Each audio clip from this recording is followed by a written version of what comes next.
Welcome to this week's edition of Bailey Basnight Real Estate Market Bites. And for this week, we were going to ask the Magic 8 Ball the most pressing legal questions that we get from clients, but we decided, instead of the 8 Ball, why don't we ask a real attorney? So our special guest today is Debra Whaley. So Debra, welcome. Thank you. Thanks for joining us today. And we have just a handful of questions, again, that we get a lot from clients. So we'll start with this one. So how far back is the standard title search, and is there a set number of years? If there is a current title insurance policy in the name of the sellers, we would obtain that policy and update title from that date of that policy forward. And without a title insurance policy, we would do a 30-year search, which is marketable title in North Carolina. Fantastic. Thank you. Going back to title insurance, we also have the question frequently asked, do you have to have title insurance? What is title insurance? What is it? So title insurance insures the buyer from possible defects in the chain of title. It could be a unknown or missing mortgage that could not be discovered. It could be a claim of lien from a builder possibly, or a subcontractor that maybe was not filed or was not correctly discoverable in title. So we do recommend title insurance for all buyers of property. Okay, and that ensures them basically that if something else comes up down the road, then they could be covered by that. That's correct. That's correct. Yeah, and that's all part of the closing costs. And Stephanie, I think we had a question too about closing costs, correct? Yeah. So the seller incurs some closing costs as well. What do those typically run, and what do they include? So for a seller, they would typically pay the real estate commission.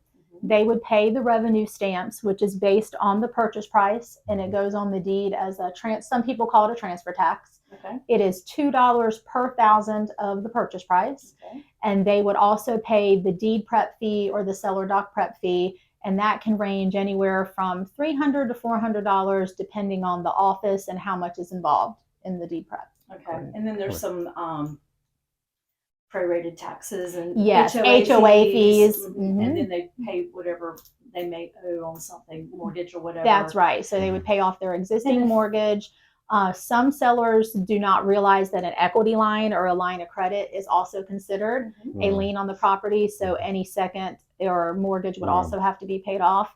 Any outstanding balances to the homeowners association. Another fee that a lot of sellers don't realize that they are responsible for would be the fee to verify the dues with the homeowners association, which we have more and more of now with That's property management companies, etc. That's correct. And that can run a couple $100. It can just to require them to answer the question. That's right. And then there's a few recording fees or mail fees. So it could be overnight fees. Yeah, typically the buyer would pay the recording fees unless it's a document on the seller side. Okay, thank you, Debra. So, sometimes we get clients who are investors, and oftentimes they say, I don't think I'm going to do this in my name. I would like to do this possibly as an LLC. So if you were thinking about starting an LLC, what do you need to get that started? So they would just need to decide what state they want to be incorporated in. It could be North Carolina, or it could be their home state where they may be from. But they would need to file the articles of incorporation with the Secretary of State's office. That can take 2 to 3 weeks, depending on how backlogged the Secretary of State is on processing those. Once that is registered and filed, then they would want to obtain their tax ID number through the IRS. And that can be done on the IRS website as well. Great. And here in North Carolina, every year they have to stay active. So in North Carolina, they have to file an annual report, and typically those are due by April 15th, like tax season. And it's $200 a year for the North Carolina Secretary of State to file the annual report. Great. That's all good information. And sometimes too, we get this question too, when people on the buying side, they say, hey, do I have to get a survey of my property? What's your professional opinion on that? So in North Carolina, surveys are not required for closing, and they are not required to obtain title insurance. So that's a tough question. I do recommend that if you are concerned about any sort of encroachment, maybe from a neighbor's fence or shed or driveway, then you may want to obtain a survey. If it is a property with lots of acreage and it's what's called a meets and bounds description, which means, you know, distances and points, you may want to obtain a survey. Gotcha. And I've seen some, I've got one under contract right now that is part of lot 1 and part of lot 2 and all of lot 3 and that type of thing. So those would be. That would be an instance where possibly you definitely would maybe want a survey. When we do the title search, if we find anything alarming or we can't find where maybe it was a combination of a part of 2 lots, but we can't find where one part of the lot came from, then we would obviously recommend a survey. Right.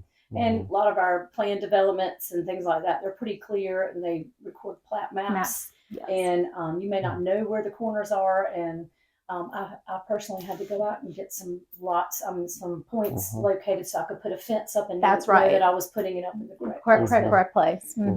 Okay. Yeah. And we've had this title insurance has come up several times. Is that something that is required that people have to get it? So for a loan closing, lenders will require what's called a loan title insurance policy for the lender or a lender's policy. For an owner, it is optional in North Carolina, but we do not recommend that a buyer purchase without title insurance. That's good. That's good advice. Deborah, you've been most helpful, as you always are, helping us answer questions. We refer to you probably on a daily basis and ask questions. And we appreciate you taking the time to explain some of this to you, and I'm sure we'll have you back again. Thank you for having me. Thank you. Great. And until next week, we'll see you.